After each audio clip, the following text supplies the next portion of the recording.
اعوذ باللہ من الشیطان الرجیم بسم اللہ الرحمن الرحیم ان ربکم اللہ الذی خلق السماوات والارض فی ستۃ ایام ثم استوى على العرش یغشی اللیل النہار یطلبہ حثیثا والشمس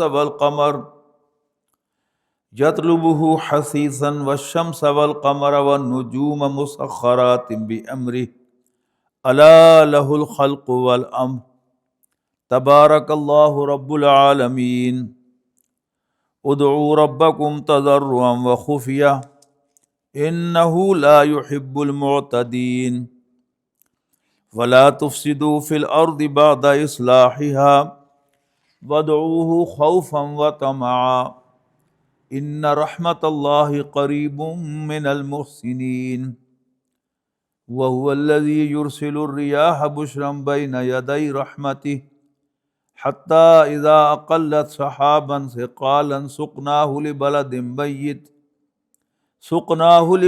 ميت فأنزلنا به الماء فأخرجنا به من كل الثمرات كذلك نخرج الموتى لعلكم تذكرون والبلد الطيب يخرج نباته بإذن ربه والذي خبث لا يخرج إلا نكدا كذلك نصرف الآيات لقوم يشكرون.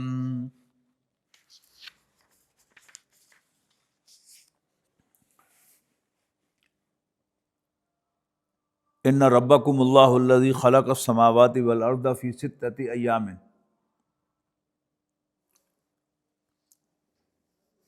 ثم استوى علی العرش.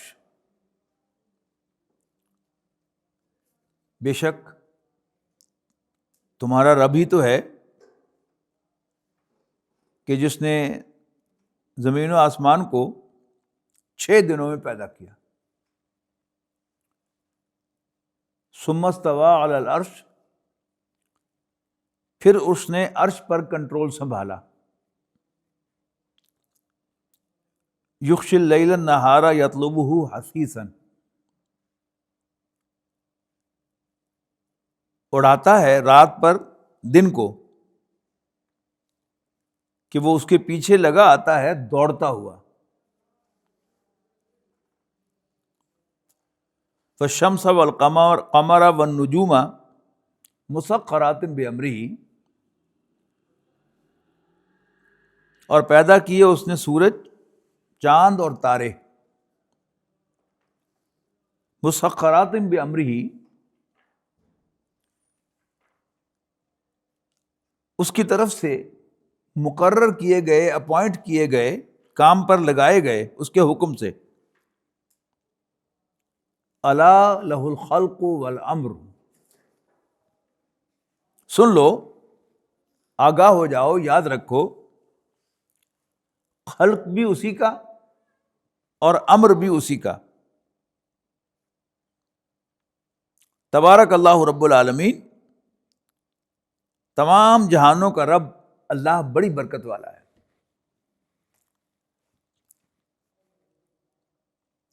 یہ قرآن مجید کی مکی صورتوں کا عام مضمون ہے جو اس آیت کے اندر بڑے مختصر الفاظ میں بیان ہوا ہے. بے شک تمہارا رب اللہ ہی ہے کہ جس نے آسمانوں اور زمین، یہ محاورہ ہے قرآن مجید کا، زمین و آسمان یعنی اس پوری کائنات کے لیے. السماوات پلورل فارم میں آتا ہے اور الارض سنگل فارم میں آتا ہے.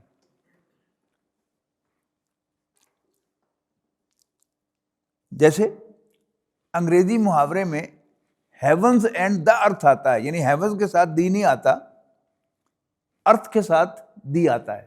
یعنی ہر زبان کا اپنا محاورہ ہے، اور وہ محاورہ ویسے ہی بولا جاتا ہے، ویسے ہی لکھا جاتا ہے، اس میں ہم اپنے خیال سے کوئی تبدیلی نہیں کر سکتے. اردو محاورہ یعنی السماوات والارض کا اردو محاورہ کیا ہے؟ زمین و آسمان، پہلے زمین پھر آسمان. مراد اس سے کیا ہے؟ یہ پوری کائنات. اس کے بعد فی ستۃ ایام، 6 دنوں میں. اس کے اگلے حصے میں اس آیت کے وہ وضاحت آ جائے گی کہ یہ ہمیشہ سے آیات مشتبہات میں سے رہی ہے یہ آیت، یہ بات کہ اللہ تعالیٰ نے اس کائنات کو 6 دنوں میں پیدا کیا۔ ظاہر ہے کہ یہ 6 دن ہمارے 24 گھنٹے والے 6 دن نہیں ہیں۔ خود قرآن مجید میں کہیں فرمایا گیا کہ اللہ تعالیٰ کا ایک دن تمہارے 10,000 سال کے برابر ہے، اور کہیں فرمایا گیا کہ اللہ کا دن 50,000 سال کے برابر ہے۔ میں بھی وہ آخرت کا دن ہی ہو، ہے تو وہ دن ہی کہنے کو، لیکن 50,000 سال اس کی لینتھ بتائی گئی ہے، اس کی ڈیوریشن بتائی گئی ہے ہمارے حساب کے مطابق۔ بنیادی بات کیا ہے کہ اللہ تعالیٰ کا جو تخلیقی عمل ہے یہ ٹائم لیتا ہے، جبکہ اللہ تعالیٰ کا جو امر ہوتا ہے وہ کوئی ٹائم نہیں لیتا۔ یہ اللہ تعالیٰ کے کام کے 2 انداز ہیں۔ اللہ تعالیٰ کچھ کام خلق کے ذریعے کرتا ہے، خلق کے عمل سے کرتا ہے، تخلیق کے عمل سے کرتا ہے، اور کچھ کام اللہ تعالیٰ اپنے ایکسپریس آرڈر سے کرتا ہے۔ اب جو تخلیق کے کام ہیں ان میں 2 کیریکٹرز لازمی ہوتے ہیں۔ ایک تو اس میں کوئی ٹائم انوالو ہوتا ہے، خواہ وہ 1 سیکنڈ ہی کیوں نہ، وہ بھی ٹائم ہے، اور 10 سال بھی ٹائم ہے، 1000 سال بھی ٹائم ہے، 50,000 سال بھی وقت ہے۔ تو جو بھی اللہ تعالیٰ کا کام تخلیق کے ہیڈنگ میں آئے گا اس میں وقت لگے گا۔ جیسے اللہ تعالیٰ اس پر قادر تھا کہ ہمارے والدین سو کر اٹھتے اور صبح ہم چاروائی کے پاس کھڑے ہوئے ہوتے، ایسا تو نہیں ہوا۔ بنایا تو اللہ نہیں نے، تخلیق تو اسی نے فرمایا ہے۔ اور دوسرا جو بھی تخلیقی عمل ہے اس کا ایک پروسیس ہوگا لازماً جو ایکسپلوریبل ہوگا۔ اب اللہ تعالیٰ نے انسان کو تخلیق کیا، اب اس کا ایک ایک دن جو ہے وہ سائنسدانوں نے، میڈیکل سائنس کے لوگوں نے ایکسپلور کر لیا ہے۔ آپ جاتے ہیں، کوئی خاتون جاتی ہے کسی ڈاکٹر کے پاس، وہ الٹرا ساؤنڈ کرتی ہے اور بتا دیتی ہے کہ حمل جو ہے وہ اتنے ہفتے کا ہے۔ اس کا مطلب کیا ہے؟ ہفتے بھی ناپے ہوئے ہیں، اور زیادہ سوفسٹیکیٹڈ اگر کوئی مشین ہوگی تو وہ شاید دن بھی بتا دے۔ عام طور پر ہفتے بتائے جاتے ہیں کہ جی اتنے ہفتے کا ہو گیا ہے، اتنے ہفتے اور ہے۔ اصل میں تو دن بھی بتائے ہوئے ہیں کہ وہ ایک ڈیٹ جو ہے وہ آپ کو دے دیتی ہے کہ آپ کی ایکسپیکٹڈ ڈیٹ آف ڈیلیوری یہ ہے۔ تو وہ سارا کا سارا پروسیس ایکسپلور ہو چکا ہے۔ آنکھ دیکھتی ہے، کیسے دیکھتی ہے؟ وہ بھی ہم نے ڈھونڈ لیا کہ آنکھ کے سامنے یہ جو کالی پتلی ہے اس کے اندر ایک باریک سی پتلی ہے جس کو پتلی کہتے ہیں، ایک اپرچر ہے، ایک سوراخ ہے، اس کے پیچھے ایک لینس لگا ہوا ہے، اور اس کے پیچھے ایک اسکرین ہے، الیکٹرانک اسکرین ہے۔ تو جو بھی چیز سامنے آتی ہے اس کا عکس جو ہے وہ اس لینس میں سے گزر کر پچھلی اسکرین پر جاتا ہے، پھر وہاں سے وہ نروز لے کر جاتی ہیں اور دماغ جا کے اس کو پروسیس کرتا ہے اور ہمیں فیل کراتا ہے کہ ہم یہ چیز دیکھ رہے ہیں۔ یہ بھی ہم نے ڈھونڈ لیا۔ پھر جسم کو کھول کر ہم نے دیکھ لیا موٹا موٹا کہ اس میں معدہ ہے، آنتیں ہیں، جگر ہے، اسپلین ہے، گردے ہیں، اور پھیپھڑے ہیں، دل ہے۔ اور پھر دل بھی کیسے فنکشن کرتا ہے وہ بھی ہم نے ڈھونڈ لیا۔ وہ گردے کیسے فنکشن کرتے ہیں، بڑا باریک وہ فنکشن ہے، وہ بھی ہم نے لکھ لیا۔ فنکشن دیکھا تبھی تو ہم نے ڈائلیسس کی مشین بنائی نا۔ تو یہ سب کیا ہے؟ یہ تخلیقی عمل ہے. اب اللہ تعالیٰ نے یہ کائنات 6 دن میں بنائی. یہ 6 دن کیا ہے؟ Span of time.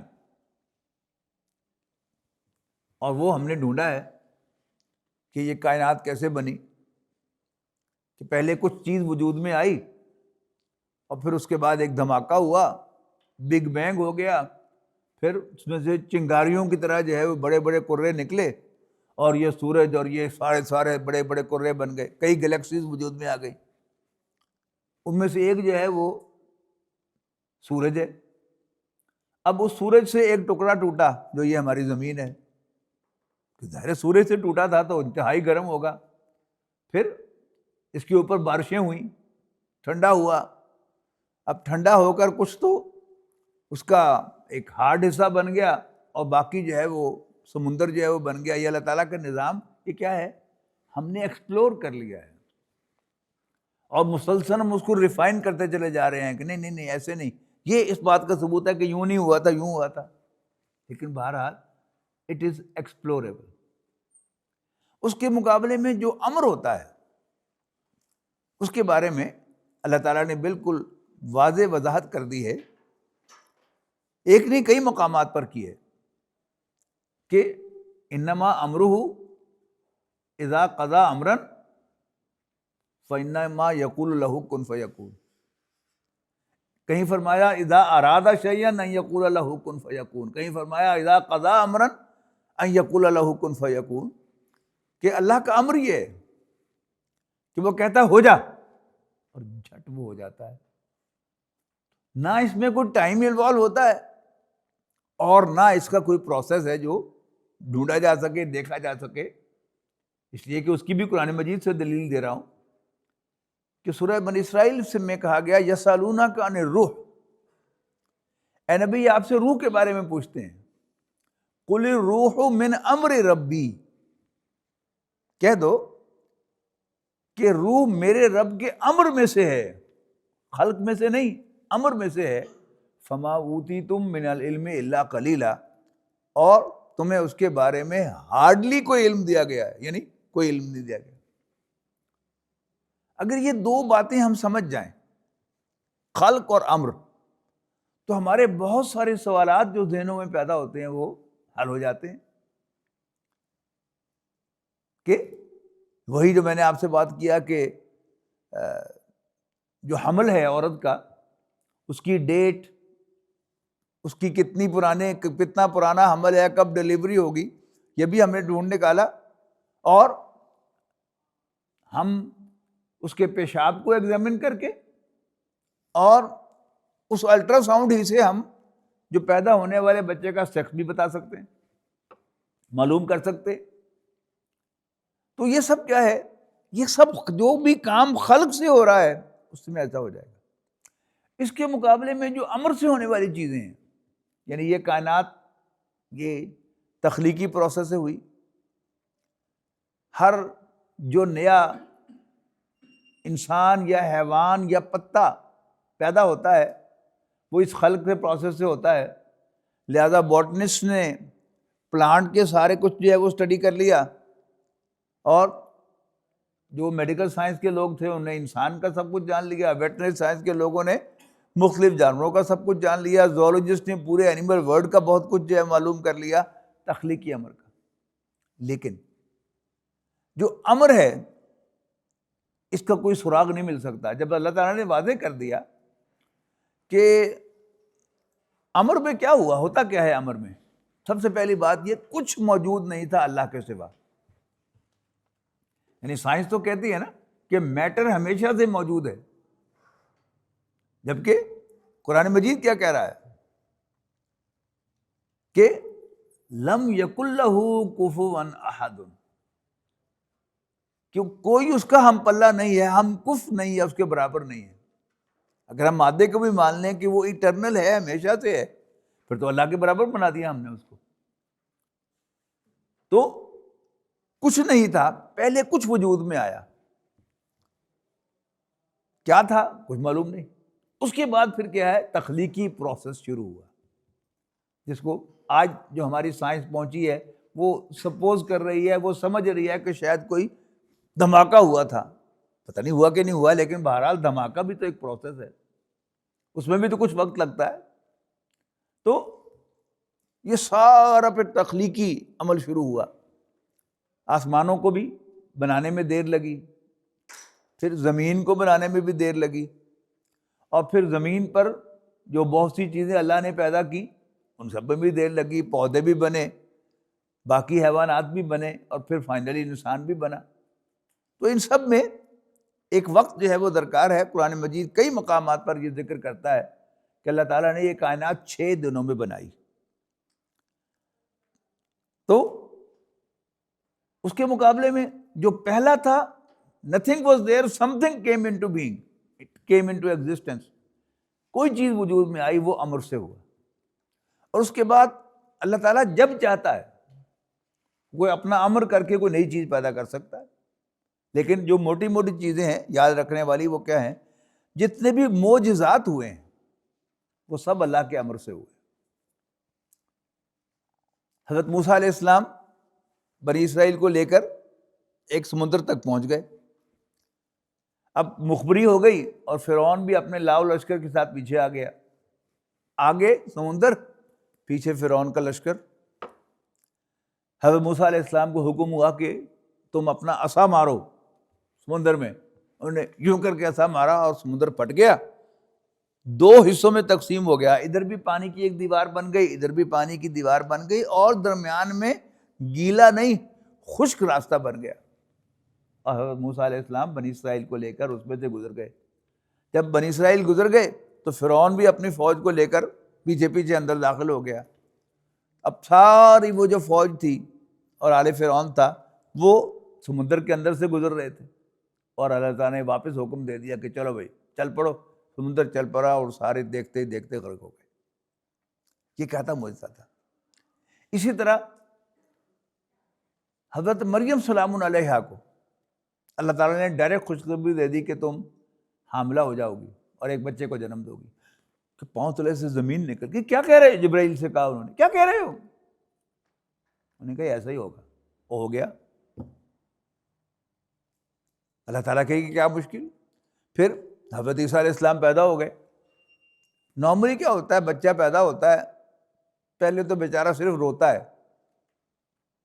اور پھر اس کے بعد آہستہ آہستہ کچھ ہنسنا مسکرانا آؤں کرنا بھی شروع کر دیتا ہے، اور پھر کوئی 1.5 سال کا بچہ بولنے لگتا ہے، کوئی سال کا، کوئی 2 سال کا، کوئی 2.5 سال کا، کوئی 3 سال کا۔ ایک پروسیس ہے نا کہ پہلے وہ سنتا ہے، اور آپ کو پتا کہ یہ گونگے بچے کون ہوتے ہیں؟ جو بہرے ہوتے ہیں، اس لیے کہ وہ اپنے کانوں سے کوئی سنتے ہی نہیں، کیونکہ وہ سنتے نہیں لہذا اس کو ریپروڈیوس نہیں کر سکتے۔ عام بچہ جو ہے وہ اس تخلیقی پروسیس کے تحت پہلے سنتا رہتا ہے، اپنے ذہن میں رجسٹر کرتا رہتا ہے، اور پھر بولنا شروع کر دیتا ہے۔ یہ کیا ہے؟ یہ تخلیقی پروسیس ہے۔ لیکن ادھر کیا ہوا؟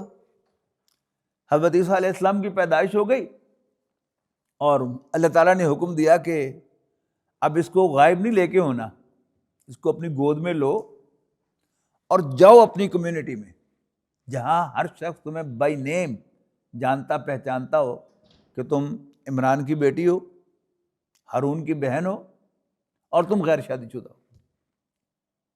گئی، اور یہ بھی ساتھ اللہ نے کہہ دیا کہ جب تم سے کوئی سوال کرے تو تم کہنا کہ میرا چپ کا روزہ ہے، آپ بچے سے پوچھ لیں۔ اب جب حضرت مریم نے اشارہ کیا کہ میں روزے سے ہوں، اور پچھلی شریعت میں ایک پروویژن روزے میں یہ بھی تھی کہ آپ چپ کا بھی روزہ رکھ لیں، آپ بچے سے پوچھ لیں، اب وہ اور بگڑے۔ نویں گل کو سنو، کیف نکلم من کان فی المہد صبیا، بولتی کیوں نہیں ہو؟ ہم ایک معصوم بچے سے جو ماں کی گود میں ہے کیسے بات کریں؟ اتنے میں حضرت عیسیٰ علیہ السلام واقعی بول پڑے۔ یہ بھی کیا تھا؟ امر تھا۔ تو اسی طرح حضرت عیسیٰ علیہ السلام کی زندگی میں بے شمار معجزات ہیں، انہوں نے مردوں کو زندہ کر کے دکھا دیا، پیدائشی نابینا کو یوں ہاتھ رکھ کے اس کے چہرے پہ ہاتھ پھیر کے بینا کر دیا، دیکھنے والا بنا دیا، کوڑ لیپروسی، اس کا مریض جو ایک لاعلاج مرض تھا اس وقت تک، اس پہ یوں ہاتھ پھیرا ہو تو اس کا کوڑ ٹھیک ہو گیا۔ تو یہ سب کیا تھے؟ یہ ان کو کہتے ہیں خرق عادت، ان یوزول ایکٹس۔ ان سب میں کیا ہوتا ہے؟ وہی امر آتا ہے تو یہ سب ہو جاتے ہیں۔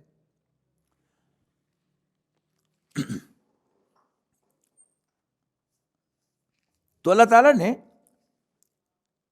زمین و آسمان کو 6 دنوں میں پیدا کیا، ثم استوى علی العرش۔ ہاں خلق کا لفظ ہے نا، 6 دنوں میں پیدا کیا، ثم استوى علی العرش۔ عرش کہتے تھے تخت کو، بادشاہ کو جو تخت ہوتا تھا اس کو عربی زبان میں عرش کہتے ہیں۔ اور استوا یستوی کا لفظ جو ہے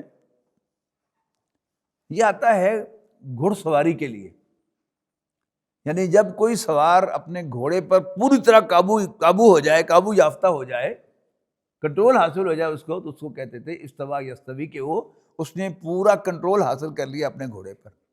سوا ویسے کہتے ہیں برابر کو۔ اب کھڑا ہوا گھوڑا دیکھیں گے تو اس کی کمر میں یوں خم ہوتا ہے، لیکن اب جو ریسنگ ہارسز ہیں ان کو دور سے دیکھیں تو ان کی کمر بالکل سیدھی ہو جاتی ہے۔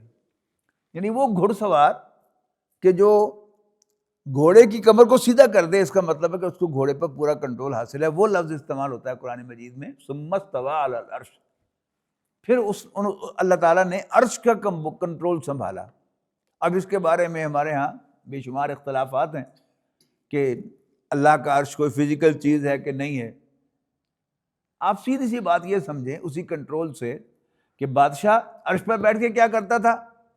اپنی حکومت چلاتا تھا۔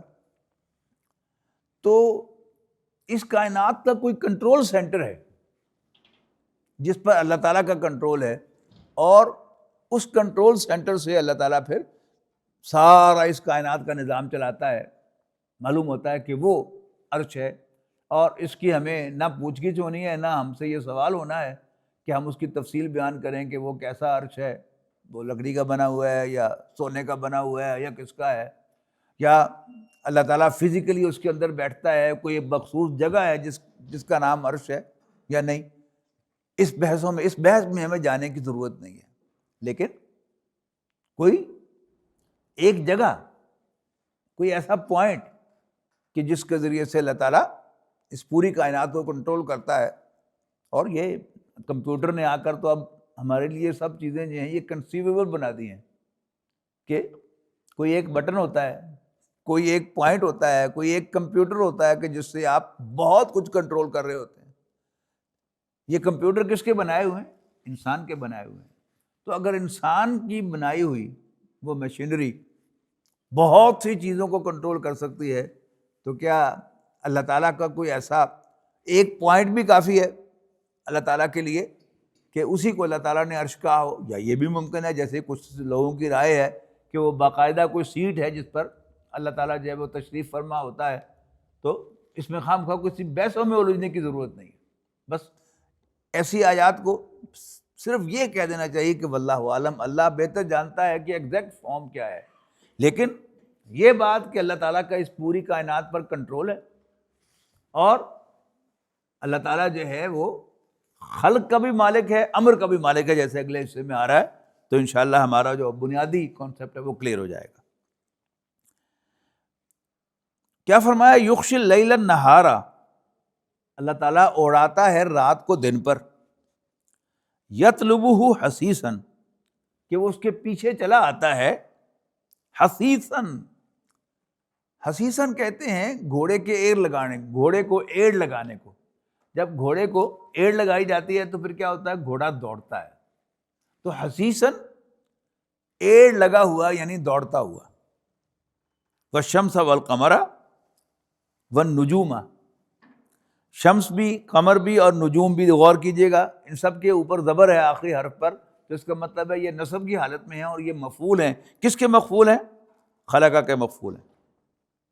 خلق السماوات والارض، اور اس کے ساتھ والشمس والقمر والنجوم، اور اس نے پیدا کیا سورج، چاند اور تاروں کو بھی، مسخرات، ان کو تابع بناتے ہوئے، بامرہ، اپنے حکم سے، یعنی کس کے تابع بناتے ہوئے؟ انسان کی خدمت کے لیے، یا جو بھی اللہ تعالیٰ نے ان کو کام اپوائنٹ کیے ہیں تابع داری کے ساتھ وہ کام کرتے ہوئے۔ الا لہ الخلق والامر، خلق کا مالک بھی اللہ ہے اور امر کا مالک بھی اللہ ہے۔ میں ایکسپلین کر چکا ہوں، تبارک اللہ رب العالمین، بہت برکت والا ہے تمام جہانوں کا رب اللہ۔ اس کے بعد فرمایا گیا ادعوا ربکم تضرعا وخفیۃ، اپنے رب کو پکارو، اللہ سے دعا، رب سے دعا کرو گڑ گڑا کر، عاجزی کے ساتھ، وخفیۃ، اور چپ کے چپ کے۔ دعا جو ہے یہ نبی اکرم صلی اللہ علیہ وسلم کا فرمان ہے کہ الدعاء مخ العبادہ، عبادت کا اصل جوہر جو ہے وہ دعا ہے۔ عبادت ہے کیا چیز؟ بندگی، غلامی، بندگی، غلامی، اللہ تعالیٰ کو اپنا رب ماننا اور خود کو بتانا کہ میں تیرا بندہ ہوں، تیرا غلام ہوں، تو میرا آقا ہے۔ اچھا، اب انسان کا مانگنا ہمیشہ اپنے مالک سے ہوتا ہے۔ اس کی سادہ سی مثال دیتا ہوں آپ کو میں، کہ غلام تو بہت دور کی بات ہے، ہم نے غلام تو دیکھے ہی نہیں، لیکن ہمارے ہاں ملازم ہوتے ہیں، گھریلو ملازم۔ میں آپ کے ہاں مہمان جاؤں اور آپ کا ملازم مجھ سے اپنی حاجت بیان کرے کہ یہ میری پرابلم ہے فائنینشیل،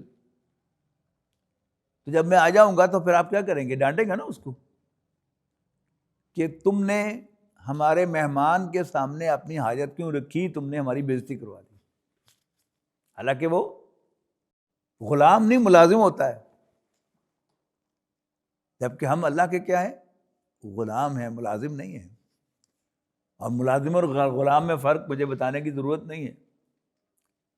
ملازمت ہمیشہ بائی چوائس ہوتی ہے، غلامی کبھی بائی چوائس نہیں ہوتی۔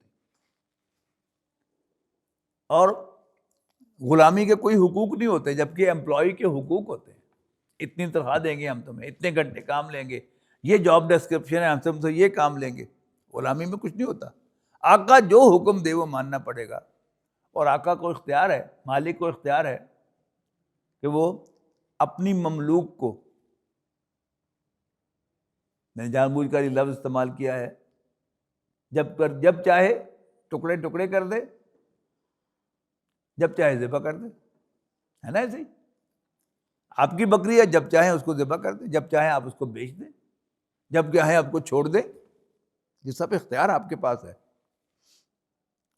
امپلائر کے پاس یہ سارے اختیارات نہیں ہوتے۔ تو ہم اللہ کے غلام ہیں، نوکر نہیں ہیں۔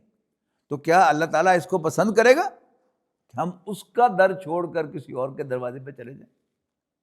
پانی پانی کر گئی مجھ کو قلندر کی یہ بات، تو جھکا جب غیر کے آگے، نہ تن تیرا نہ من۔ تن کہتے ہیں جسم کو، من کہتے ہیں دل کو۔ با محاورہ ترجمہ اگر پنجابی میں کیا جائے نا تو کوڑیوں کھوٹا ہوگا، تیرے پلے ککھ نہیں رہا۔ اگر تم نے غیر اللہ کے سامنے ہاتھ پھیلا دیا، پھر اپنی نماز کی ہر رکعت میں ہم کیا کہتے ہیں اللہ کو؟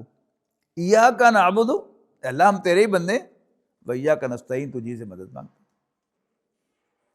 تو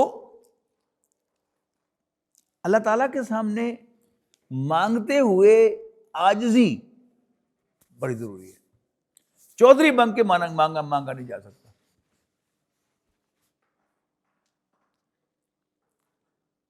جب سے مجھے یہ بات کلک ہوئی ہے تو میں اگر کرسی پر یوں بیٹھا ہوں اور دعا کروں تو میں یوں ٹیک جو ہے وہ اٹھا دیتا ہوں کہ میں چودھری نہ معلوم ہوں،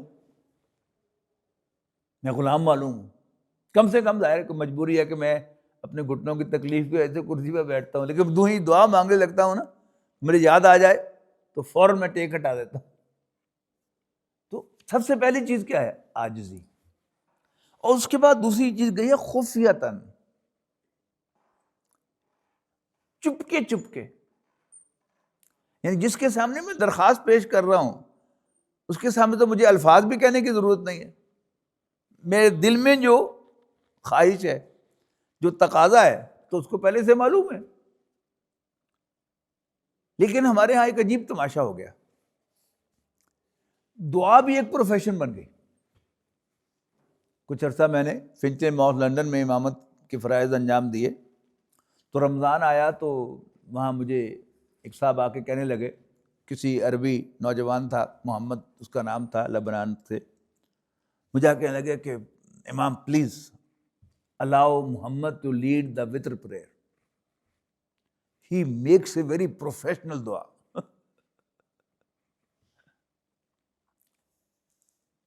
پروفیشنل دعا کیا ہوگی؟ یعنی وہ رلاتا ہے نماز کے اندر اور لمبی دعا کرتا ہے. جو آپ دیکھتے ہیں حرم شریف کے اندر جو دعائیں ہوتی ہیں وہ ہاتھ بھی تھک جاتے ہیں، لیکن بہرحال وہ ہے کہ اس ایک دعا کے لیے لوگ کتنا سفر کر کے جاتے ہیں. آخری عشرے میں وہاں جا کے تو حجت کے وقت جو وطروں کے بعد وہ وطروں میں جو دعا کرتے ہیں امام صاحب، واہ واہ واہ واہ، بڑی لمبی دعا کرتے ہیں. اچھا، پھر اس میں عجیب تماشے، یعنی ہمارے جو شیعہ بھائی ہیں، شیعہ حضرات، ان کو بڑی جلدی سمجھ میں آ گئی تھی ان کے لیڈرز کو، ان کے واعظین کو، کہ رولا کر مجمع اکٹھا کیا جا سکتا. لہذا وہ حضرت حسین کے کربلا کے واقعات کو سنا کر لوگوں کو رلاتے بھی ہیں اور ظاہر مجمع بھی اکٹھا کرتے ہیں. سنیوں کو بہت دیر سمجھ میں آئی، بہت دیر میں یہ بات سمجھ میں آئی کہ رلا کر مجمع اکٹھا کیا جا سکتا ہے. انہوں نے پھر راستہ کیا نکالا کہ دعا کے اندر جو ہے وہ گھنٹے گھنٹے کی دعا اور پھر اس میں رلایا جائے. ایسی ایک دعا میں بھی شریک ہوا. ایک دوست مجھے لے گئے کہ وہ دعا ہے تو تم بھی آ جاؤ. خیر میں چلا گیا ان کے ساتھ، زیادہ فاصلہ نہیں تھا میرے گھر سے کلینک سے. اب کیا ہوا کہ ایک بہت بڑے عالم، نام تو نہیں میں لیتا ان کا، وہ دعا کرا رہے تھے اور پہلے انہوں نے عربی میں دعا کی اور دعا واقعی رکت آمیز تھی. مجھ پر رکت طاری ہوئی، لیکن ان پر رکت طاری نہیں ہوئی. اس کے بعد پھر وہی دعا جو تھی جو انہوں نے پہلے عربی میں کی تھی اور ان پر رکت طاری نہیں ہوئی تھی، اردو میں کی انہوں نے. اب ان پر رکت طاری ہو گئی، کیونکہ مجھ پر تو پہلے ایک کیفیت آئی تھی، اب دوبارہ ہو رہی ہے تو مجھ پر تو نہیں ہوئی، لیکن وہ جو عالم دین تھے ان پر رکت طاری ہو گئی. اب میرے سامنے ایک سوالیہ نشان آ گیا کہ عام لوگ تو چلو عربی نہیں سمجھتے تھے، لیکن وہ عالم دین تھے، وہ تو عربی جانتے تھے. عربی میں دعا کرتے ہوئے ان پر رکت طاری کیوں نہیں ہوئی؟ اردو میں کیوں ہوئی؟ اب میں نے صحیح یا غلط ایک نتیجہ نکالا. اس کا مطلب ہے کہ وہ لوگوں کے سامنے رو رہے ہیں، اللہ کے سامنے نہیں رو رہے.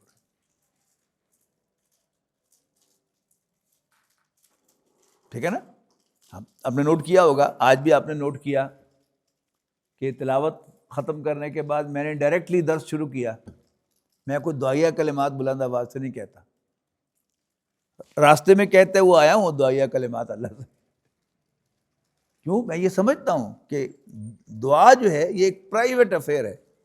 علامہ اقبال نے اپنے لیکچرز میں میننگز آف دا پریئر نے کہا ہے کہ it's a flight of an alone to the alone. دونوں الون ہیں، لہذا کوئی تھرڈ پرسن بیچ میں نہیں آنا چاہیے. نہ کوئی تھرڈ پرسن سنے اور نہ تھرڈ پرسن جو ہے وہ اس کو فیل کرے. ہاں، نبی اکرم صلی اللہ علیہ وسلم سے جو اجتماعی معاملات ہیں ان میں اجتماعی دعا ثابت ہے اونچی آواز سے. مثلا بارش نہیں ہو رہی تو نبی اکرم صلی اللہ علیہ وسلم کھلے میدان میں گئے ہیں، دھوپ میں کھڑے ہو کے آپ نے نماز استسقاء پڑھائی ہے، اس کے بعد دعا کی ہے. اسی طرح کوئی خاص یعنی بارش ہونے کی بھی آپ نے نماز استسقاء پڑھائی ہے اور دعا کی ہے. اور پھر بارشیں بہت زیادہ شروع ہو گئیں تو پھر ایک صحابی نے حضور صلی اللہ علیہ وسلم درخواست کی کہ اللہ کے رسول دعا کیجیے کہ اب بارش بند ہو جائے. تو آپ نے پھر ایک اجتماعی دعا کی ہے کہ اللہم علی الاشجار والاسمار والجبال کہ پہاڑوں پر اور پھلوں پر اور پودوں پر یہ برسا دے اور ہمیں اب اس سے نجات دے دے۔ تو ادعوا ربکم تضرعا وخفیۃ، اپنے رب کو پکارو عاجزی کے ساتھ اور چپ کے، انہ لا یحب المعتدین، بے شک حد سے بڑھنے والوں سے وہ پیار نہیں کرتا، وہ حد سے بڑھنے والوں کو پسند نہیں کرتا۔ ولا تفسدوا فی الارض بعد اصلاحها، اور زمین پر خرابی پیدا نہ کرو اس کی اصلاح کے بعد، یعنی معاملات اچھے بھلے ہیں، سدھرے ہوئے ہیں، اور کوئی اس میں جا کر خرابی پیدا کرے تو یہ بغاوت جو ہے یہ اللہ کو پسند نہیں، اس سے منع کیا گیا۔ وَادْعُوهُ، پھر آیا، اور اللہ کو پکارو خوفاً وطمعاً، ڈرتے ہوئے اور امید کے ساتھ، توقع کے ساتھ، یعنی جب دعا مانگ رہے ہیں ہم تو ہمیں ایک تو عاجزی ہونی چاہیے، دوسرا اللہ سے ڈرتے رہنا چاہیے کہ اللہ تعالیٰ مالک ہے، وہ چاہے گا تو مجھے عطا کرے گا اور چاہے گا تو میری ریکویسٹ کو ٹرن ڈاؤن کر دے گا، اور ساتھ ہی امید بھی ہو کیونکہ میں اس سے مانگ رہا ہوں مجھے ضرور دے گا وہ۔ اسی کو ہم عام زبان میں کہتے ہیں بین الخوف والرجاء، خوف اور امید کے بیچ بیچ انسان کا کردار، مومن کا کردار ہونا چاہیے کہ وہ اللہ سے ڈرے بھی اور امید بھی رکھے کہ اللہ تعالیٰ مجھے معاف فرمائے گا اور مجھے جنت میں داخل کرے گا۔ ان رحمت اللہ قریب من المحسنین، بے شک اللہ کی رحمت محسنوں کے قریب ہے۔ اب احسان کے کئی معنی ہیں، اردو زبان میں احسان کے ایک ہی معنی ہے کسی کے ساتھ کوئی فیور کرنا، کسی کو کوئی فیور دینا، کسی پر کوئی احسان کرنا جسے کہتے ہیں سادہ الفاظ میں۔ لیکن عربی زبان میں محسن صرف نیک کو بھی کہتے ہیں، یعنی آسانہ یحسنوں کے معنی ہے نیکی کرنا، کوئی بھی نیکی۔ یہ جو نماز جنازہ کی دعائیں ہیں ان میں ایک دعا کہ ان کانا محسنا، اگر یہ مرنے والا نیک تھا فزد فی احسانہ ہی، تو اس کی نیکی میں اضافہ کر دے، اور اگر یہ برا تھا فصرف عن سیئاتہ ہی، تو پھر اس کی برائیوں سے صرف نظر کر لے۔ پھر عربی زبان میں وہ مفہوم بھی ہے جو اردو والا مفہوم ہے، کسی کے ساتھ کوئی نیکی کرنا، مجرد نیک ہونا۔ پھر اسی میں ایک مفہوم جو ہے وہ ایکسلنس کا بھی ہے۔ حدیث جبرائیل جو مشہور حدیث ہے، ام السنہ جسے کہا جاتا ہے، جیسے قرآن مجید میں سورۃ فاتحہ کو جو مقام حاصل ہے کہ وہ ام الکتاب ہے، ام السنہ کہتے ہیں حدیث جبرائیل کو، کہ حضرت جبرائیل علیہ السلام انسانی شکل میں، انسانی لباس میں ملبوس صحابہ کی محفل میں آئے اور انہیں آ کر نبی اکرم صلی اللہ علیہ وسلم کے بالکل سامنے بیٹھ کر آپ سے کچھ سوالات پوچھے، اسلام کیا ہے؟ تو آپ نے بتایا کہ تو گواہی دے کہ اللہ کے سوا کوئی عبادت کے لائق نہیں ہے، اور نماز قائم کرے، روزہ رکھے اور حج کرے اور زکوٰۃ دے۔ پھر انہوں نے سوال کیا کہ ایمان کیا ہے؟ تو آپ نے کہا ان تؤمنا، کہ تو ایمان رکھے، یقین رکھے اللہ پر، آخرت پر، فرشتوں پر، کتابوں پر، یعنی سارے وہ جو تقریباً ایمان مفصل کے الفاظ ہیں وہ دہرائے گئے۔ اس کے بعد تیسرا سوال انہوں نے کیا ومل احسان، احسان کیا چیز ہے؟ تو اللہ کے رسول صلی اللہ علیہ وسلم نے فرمایا ان تعبد اللہ کأنک تراہ، تو اللہ کی بندگی ایسے کرے جیسے تو اللہ کو دیکھ رہا ہے۔ فإن لم تکن تراہ فإنہ یراک، اور اگر ایسا تم نہ کر سکو کہ یہ فیل کرو کہ تم اللہ کو دیکھ رہے ہو، تو کم سے کم یہ فیل کرو کہ اللہ تمہیں دیکھ رہا ہے۔ تو کیا ہے وہ کام، وہ بندگی ایکسلنس کو پہنچ جائے گی نا، کہ ہم تو نماز میں ہاتھ باندھ کے کھڑے ہوتے ہیں تو ہمیں یاد ہی نہیں رہتا کہ ہم نماز پڑھ رہے، لیکن اگر یہ کیفیت ہو جائے، وہ تو ہم صرف امیجن ہی کر سکتے ہیں نا، امیجن بھی شاید نہیں کر سکتے کہ ہم اللہ کو دیکھ رہے ہیں، اور کم سے کم یہی ہو جائے کہ اللہ ہمیں دیکھ رہا ہے، تو بڑی فوراً سیدھا ہو جائے گا۔ جیسے ایک شخص جو ہے وہ کام کر رہا ہے اور بڑی بے دلی سے کام کر رہا ہے، پھر اس کا امپلائر آ جاتا ہے، ایک دم سیدھا ہو کے بیٹھ جاتا ہے۔ تو اللہ کی بندگی ایسے کرے کہ تو اللہ کو، جیسے اللہ کو دیکھ رہا ہے، اور اگر نہیں دیکھ رہا تو کم سے کم یہ ہو کہ اللہ تمہیں دیکھ رہا ہے۔ ایک مرتبہ نبی اکرم صلی اللہ علیہ وسلم فجر کی نماز کے بعد اکثر بیٹھ جاتے تھے وہیں مصلی پر، اور صحابہ کرام سے ان فارموں گفتگو کرتے تھے۔ تو آپ نے ایک صحابی سے پوچھا کیفا اصبحت، آج تم نے کیسی صبح کی؟ تو اس نے کہا کہ اصبحت مومنا حقا یا رسول اللہ، اللہ کے رسول میں نے ایک سچے مومن کی صبح کی۔ آپ نے فرمایا ہر چیز کی کوئی صفت ہوتی ہے، یہ تمہارے ایمان کی صفت جو تم کہہ رہے سچے مومن کی صبح کی، اس کی صفت کیا ہے؟ اس نے کہا میں نے ایسا فیل کیا کہ جیسے میں نے اپنی آنکھوں سے اپنے سامنے جہنم کو بھی دیکھ رہا ہوں، جنت کو بھی دیکھ رہا ہوں۔ بھائی جو حدیث جبرائیل میں کانا کا طرح ہو، گویا تم اللہ کو دیکھ رہے ہو، اور اگر نہیں بھی دیکھ رہے تو اللہ تمہیں دیکھ رہا ہے۔ تو اس نے کیا کہا کہ میں نے ایسا محسوس کیا کہ جیسے میں اپنی آنکھوں سے جنت اور جہنم کو دیکھ رہا ہوں۔ وَهُوَ الَّذِي يُرْسِلُ الرِّيَاحَ، وہی تو ہے کہ جو ہواؤں کو بھیجتا ہے، بشرن خوشخبری بنا کر، بین یدی رحمتہ، اس کی رحمت کے آگے آگے، یہاں رحمت سے مراد بارش ہے، حتی اذا اقلت سحابا ثقالا، یہاں تک کہ جب وہ ہوائیں اٹھا کر لاتی ہیں بھاری بھاری بادلوں کو، سقناہ لبلد میت، تو ہم ان کو ہانک دیتے ہیں کسی مردہ زمین کی طرف، بنجر زمین، مردہ زمین، جہاں مہینوں سے بارش نہ ہوئی ہو یا سالوں سے نہ ہوئی ہو، پھر بارش ہوتی ہے تو پھر کیا ہوتا ہے، اس میں سے سبزہ جو ہے وہ نکل آتا ہے۔ اس کا ٹپکلی اب آپ دیکھیں گے کہ آج کل گندم جو ہے وہ بیجی جا رہی ہے یا بیجی جا چکی ہے، لیکن کسان منتظر کس بات کا ہے کہ اللہ تعالیٰ مینہ برسائے گا تب یہ اگے گی۔ بونا ایک عمل ہے، وہ انسان کرتا ہے، اگاتا کون ہے؟ وہ اللہ اگاتا ہے۔ کیسے اگاتا ہے؟ وہ تخلیقی عمل ہے کہ آسمان سے پانی برسے گا، اور پھر بارش تھم جانے کے بعد آپ ہفتے کے بعد ہی آپ دیکھتے ہیں کہ وہ سبزہ جو ہے وہ نکل آیا زمین میں سے۔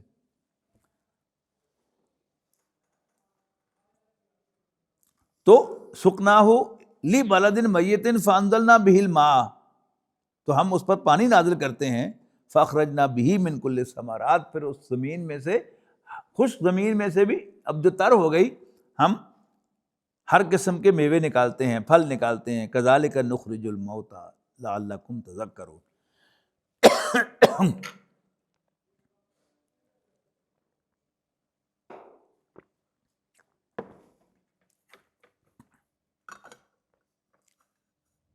ایک بڑی اہم بات نوٹ کر لیجئے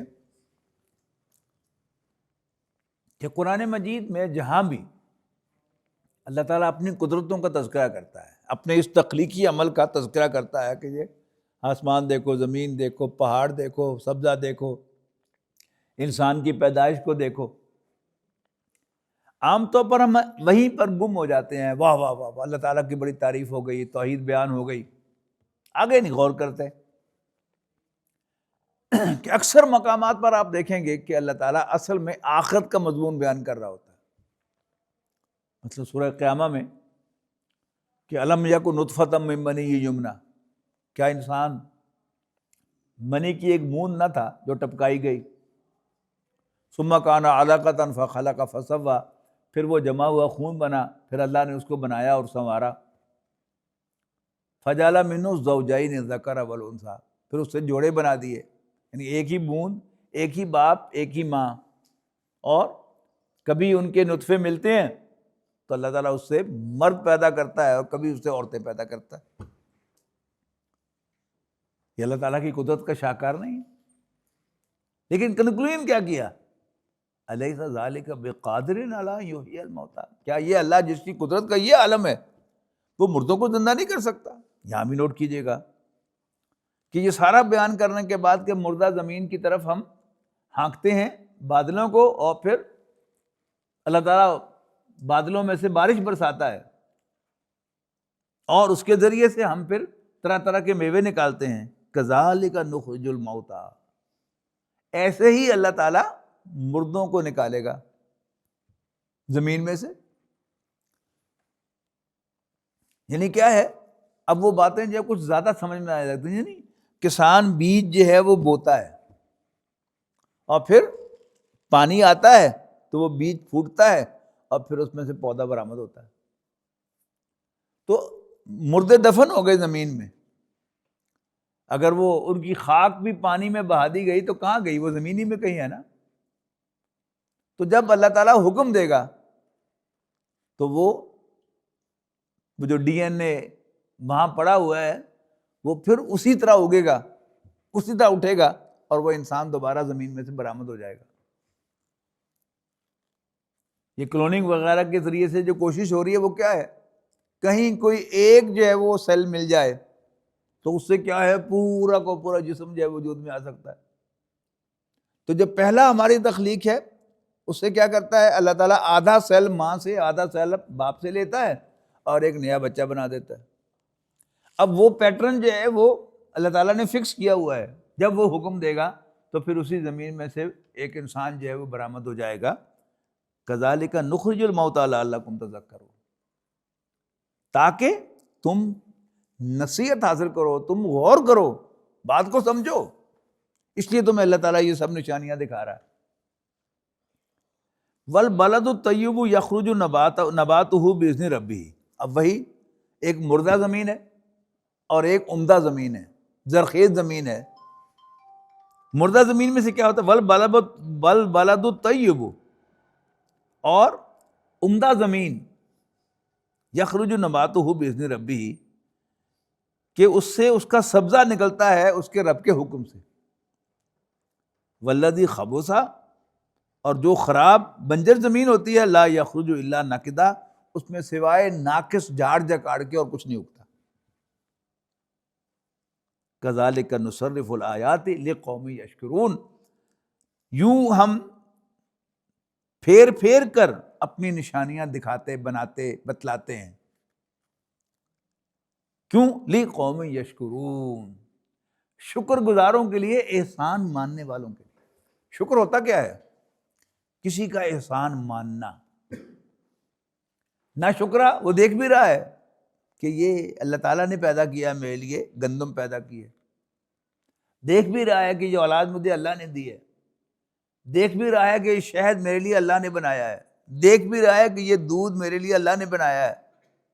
لیکن اللہ کا شکر ماننے کو تیار، شکر ادا کرنے کو، یعنی اس کا احسان ماننے کو تیار نہیں ہے، تو اس کے لیے یہ سب کچھ بیکار ہے.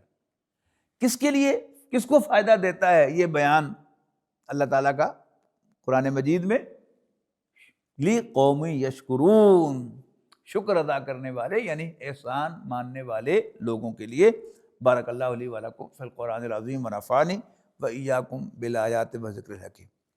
اب انشاءاللہ آئندہ بدھ سے اگر اللہ نے چاہا تو اب ایک جو بڑا حصہ ہے سورۃ اعراف کا، انباء الرسل. میں نے آپ کو بتایا تھا کہ قرآن مجید کی کچھ صورتیں وہ ہیں کہ جن میں ترتیب کے ساتھ حضرت نوح، حضرت ہود، حضرت صالح، حضرت لوط، حضرت شعیب اور حضرت موسیٰ کا ذکر آتا ہے. اس میں ترتیب تو یہی ہے، زمانی ترتیب، لیکن صرف سورۃ شعراء میں پہلے موسیٰ علیہ السلام کا ذکر ہے، پھر باقی چاروں پانچوں کا ہے. لیکن باقی صورتوں میں سب سے پہلے سورۃ اعراف ہے. اس میں اب تقریباً ایک ایک رکوع ہم پڑھیں گے. آدھا رکوع آئے گا حضرت لوط کے لیے، باقی سب کے لیے پورا پورا رکوع ہے، اور پھر 10 رکوع آئیں گے حضرت موسیٰ علیہ السلام کے لیے. سورہ ہود میں پہلے اس ترتیب یہی ہے، لیکن نوح علیہ السلام کا ذکر ذرا زیادہ تفصیل کے ساتھ ہے، اور اس کے بعد پھر ترتیب کے ساتھ باقی سب کا ذکر ہے. اور اس کے بعد پھر سورۃ شعراء آئے گی، اس میں آپ کو بتا چکا ہوں کہ پہلے موسیٰ علیہ السلام کا ذکر پھر ہوگا. ان کو کہتے ہیں انباء الرسل. نبا کہتے ہیں اہم خبر کو، اس کی جمع ہے انباء. انباء الرسل، رسولوں کی اہم خبریں. اور ان میں ان 6 رسولوں کا ذکر آتا ہے کہ جن کو اپنی قوموں یا کسی مخصوص شخص کی طرف بھیجا گیا. موسیٰ علیہ السلام کو جیسے فرعون کی طرف بھیجا گیا، باقی اپنی اپنی قوم کی طرف بھیجے گئے. لیکن قوموں نے یا اس شخص نے ماننے سے انکار کر دیا، سمجھ لینے کے باوجود بھی کہ یہ اللہ کا بھیجا ہوا پیغمبر ہے. تو پھر اللہ تعالیٰ نے اسی دنیا میں ان قوموں کو، ان اشخاص کو تباہ کیا. تو یہ انشاءاللہ ہمارا آئندہ شروع ہوگا. بارک اللہ لی ولکم فی القرآن العظیم ونفعنی وایاکم بالآیات وذکر.